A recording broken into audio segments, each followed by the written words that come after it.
Hello, I'm Walt Wheeler, Executive Director of the Michigan Masonic Charitable Foundation. Today is Monday, March 18th, 2013. We're at the beautiful WKTV studios in Wyoming, Michigan. I'm joined today by Mike Jungel. Mike is a member of Portage Brady Lodge number 340 and has served as Grand Master of the Grand Lodge from 2008 to 2009. Mike, thank you for being with us today. My pleasure. We're going to start at the beginning. Why don't you tell us where you were born? Well, I wasn't born that far from here. Actually, I was born in Paw Paw, Michigan, home of Charlie Maxwell. I'll put that in there. And pretty much spent my entire life within, 40 miles of home. When were you born? Born in 1946 in the old hospital there in town, which is torn down. Had nothing to do with me being born, but it still is torn down. Tell me a little bit about your mom and dad. My dad was in the military. He was a Marine Corps sergeant, served in World War II. He was the 1st Marine Division, served at Guadalcanal, Palu, where he was wounded. He then was in the Korean War, and after he got out of the service, he became a mechanic for the Highway Department, and then spent most of his life as a farmer. So we grew up on a farm. We always had farms, even when I lived in town in Lawrence. We had farms. What about Mom? Mom was pretty much a housewife. She spent the last few years, though, before she retired, she was worked at the state hospital here in Kalamazoo. So she did get out in the field, but pretty much her time was raising the 5 boys and the girl.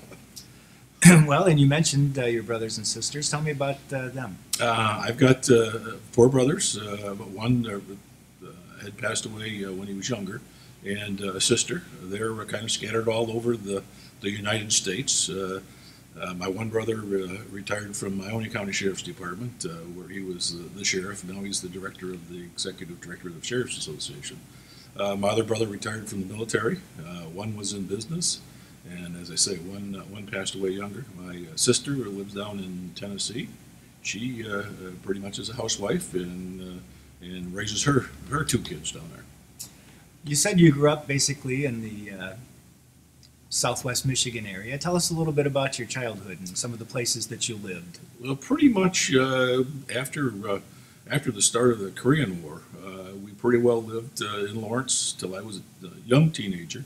Then we moved out on the farm halfway between Lawrence and Paw Paw, where I spent the rest of my youth growing up, literally laboring in the vineyards. Where did you go to school? I went to school, actually a number of places. I went to school, elementary school. I was, through 8th grade, I was at St. Mary's Elementary School in Paw Paw. And then high school, the first 3 years of high school, I was in Lawrence, and then I graduated from Fenville High School. Very good. Were you involved in any high school activities, any sports? I was. Played basketball, and then I was in cross country. Which did you like better? I like basketball better. Very good. Where did you go to school after high school? After high school, I went to Kalamazoo Valley Community College. That was a non-traditional student, so it was after I'd started work. And then I went to Western Michigan University. What did you do after you got out of school? What was your first job? My first real job, although I'd worked a little bit as in the garage laboring, as changing oil and that type of stuff. But my first real job, I worked for Eaton Manufacturing, and spent 5 years there before I went in the police force. Very good. Tell me a little bit how you met your wife, Rosemary. Well, Rosemary, I first met Rosemary. We were on a blind date. There was 3 of us guys, and we were meeting up with 3 girls, and they were going to hook me up with one of the 3 girls, which wasn't Rosemary at the time. We were meeting at the Van Buren County Fair, so we went over there and met with the 3 girls. Instead of going with the one that they'd hooked me up with, I went with Rosemary, and to be frank, then we've been together for the last 48 years after that. I tell my kids I won her at the fair. You won her at the fair. And how does she feel about that? Well, we have to take care of that in editing, maybe. I know that you have 3 children. Why don't you tell me a little bit about your children? Well, my oldest daughter lives in Portage. She has 4 children of her own. My son lives down south of Schoolcraft, down in Union City, or Union rather, and my daughter lives out in California. So you mentioned grandchildren. How many grandchildren do you have? I have 7 granddaughters, and they're scattered all over. 2 of them are in Michigan, in Holland area. 3 of them are down with my son because they're younger ones, and then one of my granddaughters is out in Texas. Her husband's in the military station out in Texas, so she's out there. And I think we just recently became a great-grandfather. Well, my first great-granddaughter is the one from the one in Texas. She's now she's 2.5 years old, and then about 2 weeks ago, we were informed that one of my other granddaughters is going to be presenting us with another great grandchild in September. Well, congratulations. Thank you. Tell me a little bit about your career in law enforcement. You mentioned that after Eaton, you went into law enforcement. How did you get into that field? Well, I had association with law enforcement for a number of years. I knew a lot of the individuals out of the Pawpaw Post. Again, I indicated we grew up on a farm, so a lot of those individuals would come out and pick grapes as for extra money during grape season. So we did have a close contact with a lot of the troopers there. In addition, when I was in high school, I was fortunate enough to be selected to go to Boy State, which was sponsored by the American Legion. And instead of taking one of the political posts, actually I was assigned to the state police youth group there, and was on the security guard for the governor's office. So that was probably my first taste of law enforcement. But, which governor? Well, it was the governor of Boy State at the time, but Swenson was the governor, and we had to happen to have a chance to meet him at the time. A Mason, by the way. Yes, he was. Yes, he was. I didn't know it at the time, but... So what made you, so you had the background in law enforcement, and you had some connections. What made you actually decide that you wanted to be a police officer? Well, you know, it sounds trite, and you hear it a lot, but, you know, it was one of the professions you could do to really give something back to the community, and so it really was one of the driving forces why I wanted to do it. I was the first one in the family to go into law enforcement, so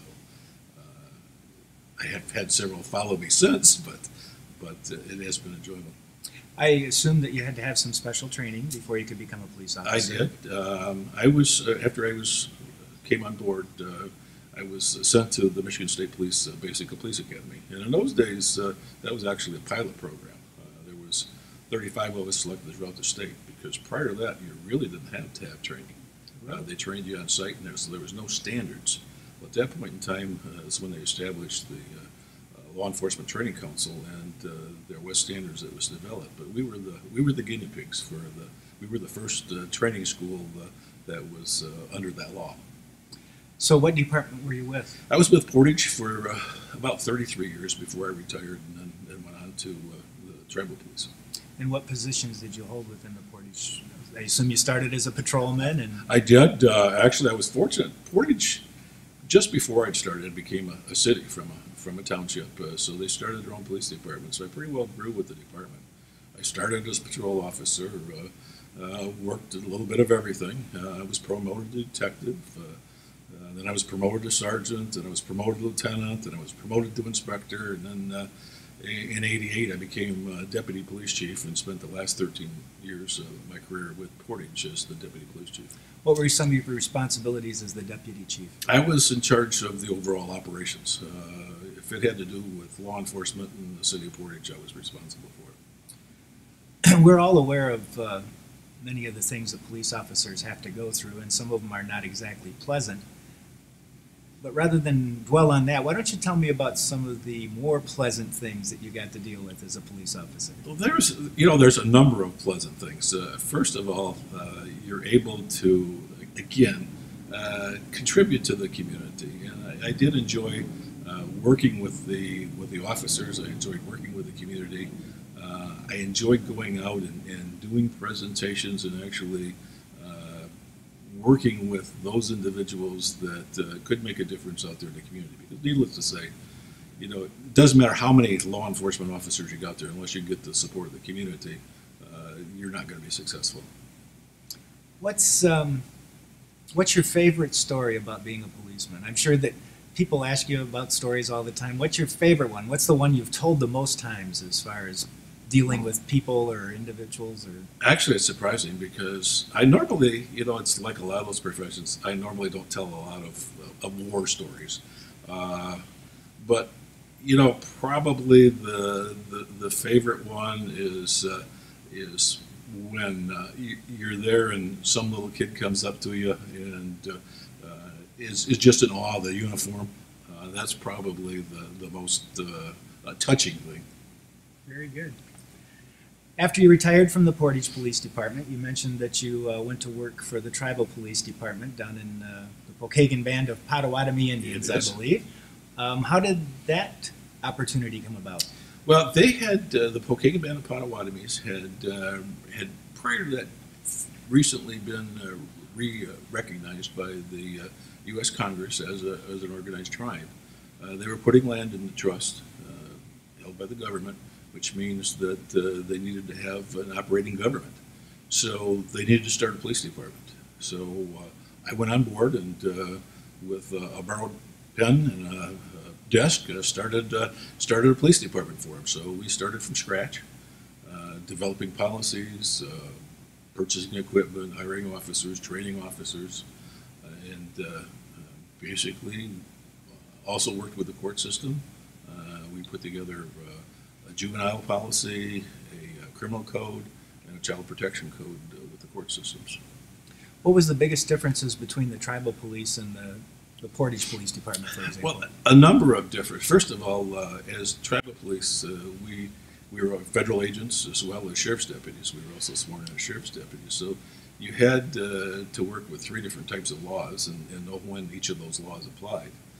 But probably the most significant aspect of it was it's a police department that the culture of the community is extremely integrated into the police department. For example, our badges had bears on them instead of eagles, because the Bear clan was the one in tribes that protect the encampments.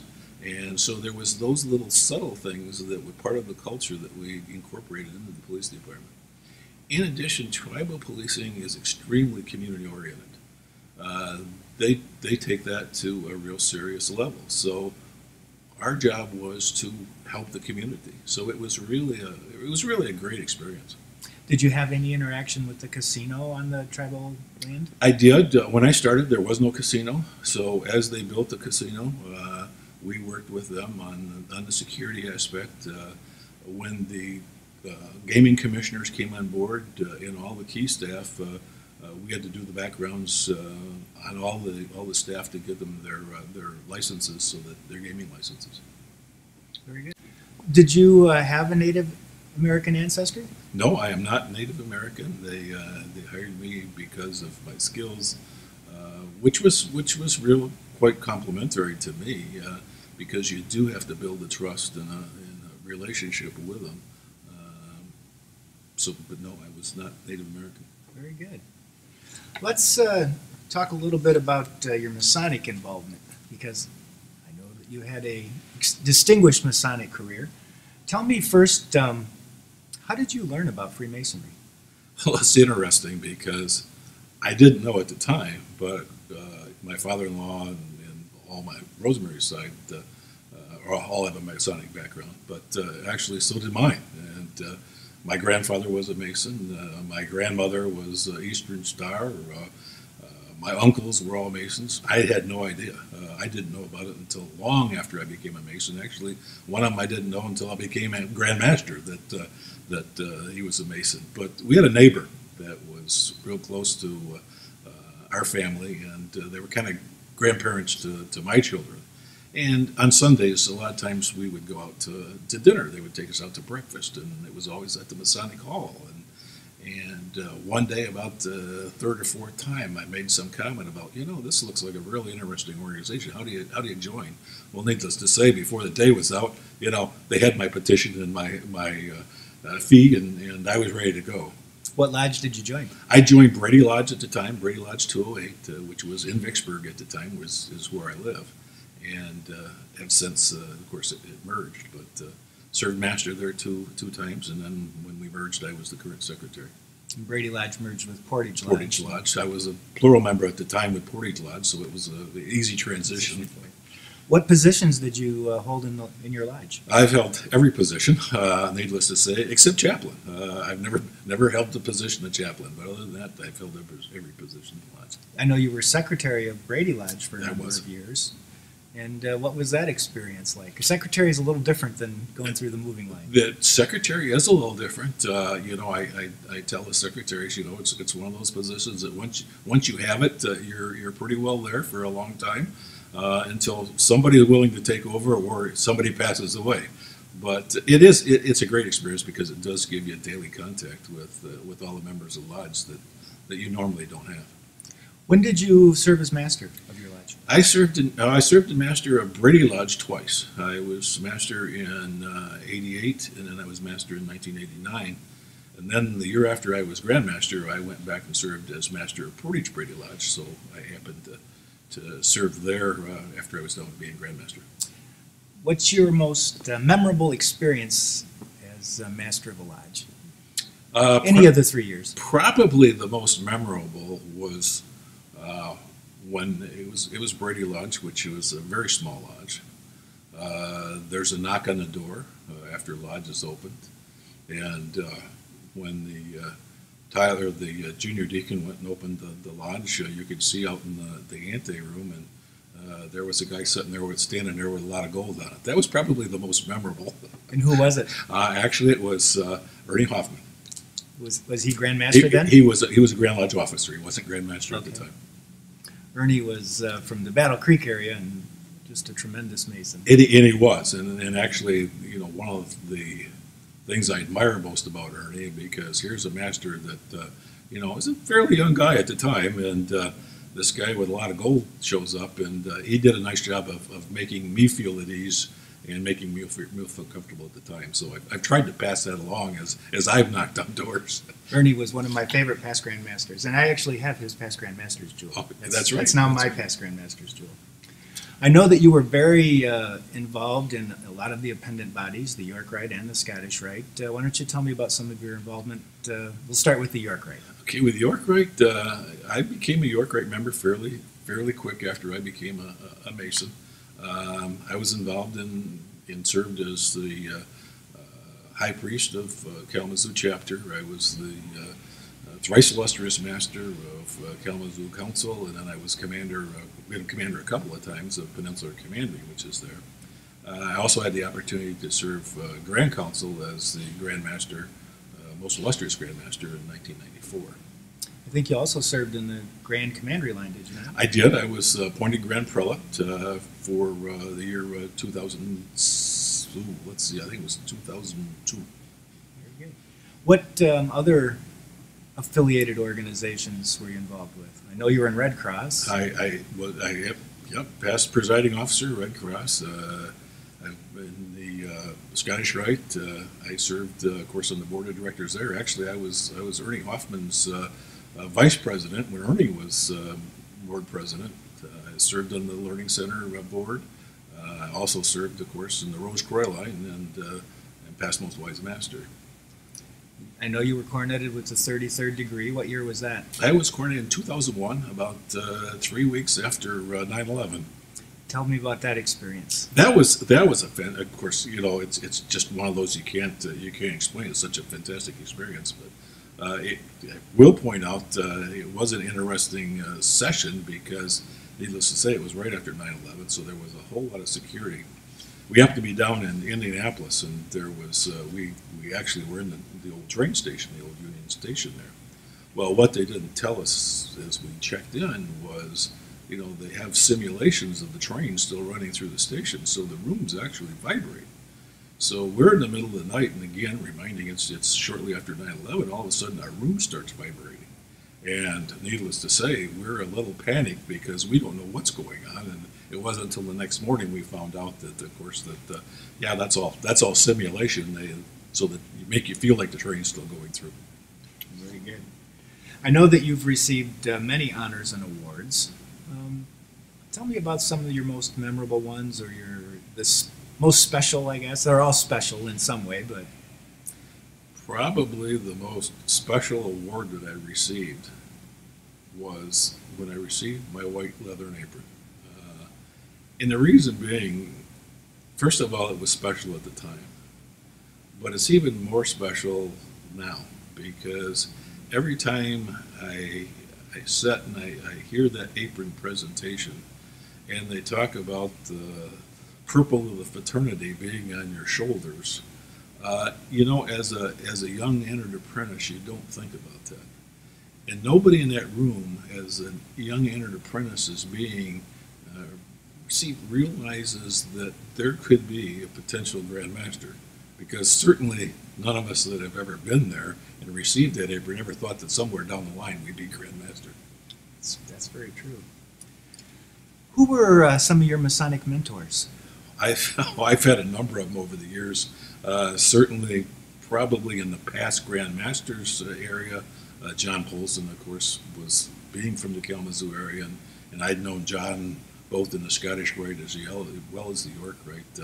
John is probably one of the most influential, as well as, again, there's Jim Schultz and Don Smith and, you know, a lot of those individuals. On the York Rite side, probably Royce Curlis,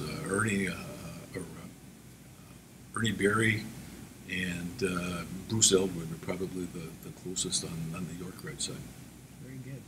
Who were some of the older past Grandmasters that are no longer with us who you knew? Newt Bacon. Newt was an honorary member of Brady Lodge. Ernie Hoffman, of course, who I'd mentioned before. Bob Osborne. Bob being one of those individuals that before I ever ran, I went and talked with Bob and said, you know, do you think I have what it takes? Those were probably some of the most influential ones that have passed now. What made you decide to go into the Grand Lodge line? The Grand Lodge line? Well, you know, it was one of those that I'd never figured that I was going to be at the Grand Lodge line. I'd went through the Grand Council line, and it was one of those that I'd been approached by a couple of Grand Lodge officers, you probably know who I'm talking about, and said, have you ever considered it? And I hadn't, because to be frank, I know the past Grands, and I really didn't know whether or not I had that kind of material to be a Grand Lodge officer, and it was quite honored, and after a lot of soul searching, I decided I would give it a try and see whether or not the delegates thought I had anything in me that was worth pursuing. After being elected at Grand Lodge, and whose Grand Marshal were you? I was Larry Smith. Larry Smith, Grand Marshal. Okay. What was your biggest surprise after you got elected? You know, I thought when I got elected I'd have some clue, because I'd been already through the York Rite line. So I figured I had at least some clue as to what was occurring. But probably the biggest surprise was the business side, because the business side of Grand Lodge is a whole lot different than it is most Masonic fraternities, because it is such a big corporation. And that was probably the biggest surprise. I knew there'd be a lot of traveling. I knew there'd be a lot of ceremonial side, but as far as the duties of the business side is was probably the most surprising. What was the biggest, how do I want to say this, negative surprise? What disappointed you the most? What was the most disappointment as I went through the line was some of the strife among brothers within the various lodges. It was really quite disappointing. I guess from some aspects I thought I was naive, but there was more than I had anticipated with strife among the brothers. I agree. That was my biggest surprise as well. When you became Grandmaster, which is an awesome experience. Yes, it is. What stands out in your mind in your year as Grandmaster? Give me the highlights, the highlight reel. You know, it's tough because from day one, when you put that collar on, till the time you take that collar off, it's all highlights. I mean, there really is difficult to separate a portion out of it. Probably the most touching aspect is I had done a number of things when I was Grandmaster that recognized the veterans. And probably the most touching thing that happened to me during that period of time was when I was presented with the flag that flew in Iraq from the veterans and from the unit, the military police unit that was in Iraq. That was probably the most touching. Why don't you tell our viewers about your order as Grandmasters? Well, I had indicated when I went to Grandmaster, and partially because of the advice of John, be real careful in issuing edicts, and so I told past Grandmaster Polson that I probably wasn't going to issue any edicts my year. Well, I had to come to him and tell him I was about to change my mind, because about that time the U.S. Congress had changed the law where individuals that were veterans could render a military salute to the flag instead of the hand over your heart salute. And our blue book, our Masonic law, had indicated that it was hand over heart. Well, I had edict that those individuals that were veterans were entitled under Masonic law to render that military salute. They earned it and they had it coming. So I issued that as an edict. And of course, that year we also came out with the Masonic Veterans Patch that we passed out to the Masonic veterans. For our viewers, an edict is when the Grandmaster makes a law. Yes. By himself. Yes. And few Grandmasters do that, but that was one of the better ones, I think. After serving as Grandmaster, you had a little bit of time off, and then you became Grand Treasurer. Tell us how that came about. Well, I had a little bit of time off, but that little bit of time off I served as Master of my lodge. But again, we had a resignation from the Grand Treasurer at the time, as you well know, having had that position, and the opportunity came up, and Grandmaster Purr at the time had called me and said, would you be willing to serve out the year? And I indicated I would. And as I got into it, I enjoyed the work. I enjoyed the opportunity to oversee the finances for Grand Lodge, and saw the need for that, and subsequently ran for the open position the following year. Tell me about the differences between the moving line and the static line, or the Grand Treasurer's position in particular. Well, of course, the moving line deal with the day-to-day operations as far as the ceremonial aspect, and prepare themselves for the position of Grand Master. The Grand Treasurer, as well as the Grand Secretary, are currently past Grand Masters, and most of the time are. And they do have the opportunity to give the advice and some directions and some mentoring to those that are going through the moving line. What's been your biggest surprise as Grand Treasurer? I know that when you become Grand Treasurer, you learn some things that you didn't necessarily know as a Grand Lodge officer. So what were some of your surprises there? Well, it was pretty much the aspect of, where the money was coming from, where it was going to. It's a crash course. It's nothing you can learn beforehand. So as you're getting into it, you kind of learn as you go. And it took me about a good 6 months to really feel comfortable as far as the funds coming in, and having a good handle as far as the monies go. Very good. Tell me, in all of your experiences now with the fraternity, and having gone through a couple of grand lines now, what do you think the fraternity needs to grow and prosper? This past year, we've had our first positive membership year in over 50 years. Give me some of your thoughts on where we've been, where we're going, where we should go. Well, of course, when I started the line, there was talk at the time, based on the numbers that were showing, that we weren't sure how many members we would have or whether they're going to be in existence by 2013. And fortunately, as I was beginning the line, we started a big push towards the renewal program, and that has really paid off dividends. The nice thing is, in talking with the various lodges and then looking at my own lodge, we're seeing young members coming in, not necessarily because their parents were Masonically connected, but usually a lot of times it's because their grandparents were. And the young individuals coming in are very enthusiastic. They want to do the work, they want to do it right, and they really take a deep interest in the fraternity. And I think what we're doing, we need to keep on track. What we're doing is exactly the right prescription for what we need. What advice would you give to a new Mason? What would you tell him? Probably learn, keep your eyes open, learn from both the positive and the negative aspect of those that are on the sidelines.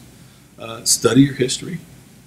There's a lot of wealth of Masonic history, and not just who the old famous Masons are, but there's a lot of history within your own lodges, within your own communities, and learn from that.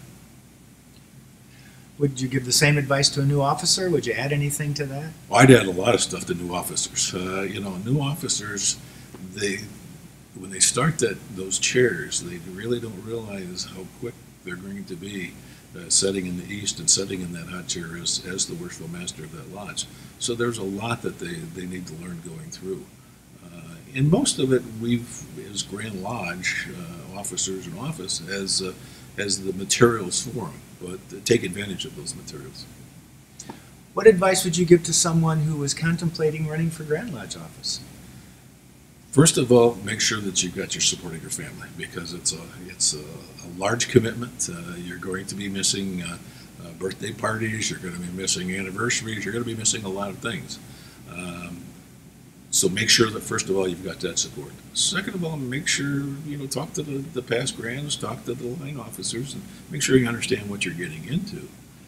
And then if you're still looking at it, go for it, because it's an experience that first of all, very few people have the opportunity to do. Second of all, it's well worth it. Agreed.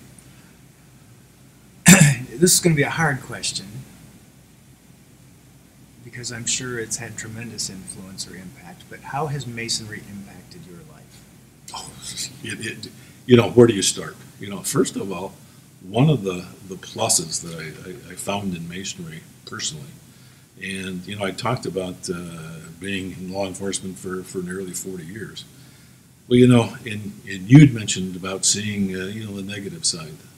Well, Freemasonry, it was kind of the safe haven. You could go to lodge and you didn't have to worry that, I recognize that person from someplace. Is it on a positive end or is it a negative end? So you could go to lodge and be comfortable. You could relax and associate with individuals that had the same mores as you did, and not have to always be on guard as far as who you're dealing with and what the alternative motives were. So from that aspect, it was very, very comforting to give me a place to socialize and to have fellowship with those that were police officers. Although there are an awful lot of police officers that are Masons, and I suspect that if you talk to them, you'll find that they're Masons for the same reason. Any final reflections on the Masonic fraternity? Anything you'd want our viewers to know? Those that are Masons, there's no advice you can give them because they already understand the experience. Those that aren't, you can't explain to it because it's an experience that you really have to go through to understand what we're all about and why we are who we are. I have one final question for you, and this has nothing to do with the fraternity, but I know that you and I both have a common interest in genealogy, and I know that genealogy is a huge pastime for you. How did you get into genealogy, and tell us a little bit about your family history? First of all, being a former police officer is kind of one of those things that it's almost like you're on a quest for clues, And so I started it shortly before I retired the first time from Portage, and I really enjoy doing it. I was able to trace my family down on a couple of sides about 500 years. And it's one of those that I tell my kids and my grandkids, you are who we were, and by fleshing out those individuals that were names or names engraved on tombstones, and give a little history other than the born and death date, because there's a lot between those two dates. It gives them a history as far as where they come from. It sure does. Mike, as you know, this is called the Legacy Series. What would you like your legacy to be? First of all, that under me, the Grand Lodge recognized that those individuals that have served within the military and enabled us to be where we are and who we are. But also from a personal basis, that here's an individual that when he was Grand Master realized that although he was Grand Master, he still was a third-degree Mason, and there's nothing higher than a third-degree Mason. Taking it from the demolay ritual, although you have merged from the ranks for a brief time, to those ranks you shall soon return. And that's why when you installed me as Grand Master, I had you include that. And we did. Michael, thank you very much. My pleasure. It's been a pleasure having you with us today. My pleasure. Thank you for being with us today for the Legacy Series with past Grand Master Mike Jungel. We hope that you'll be with us for future versions of the Legacy Series.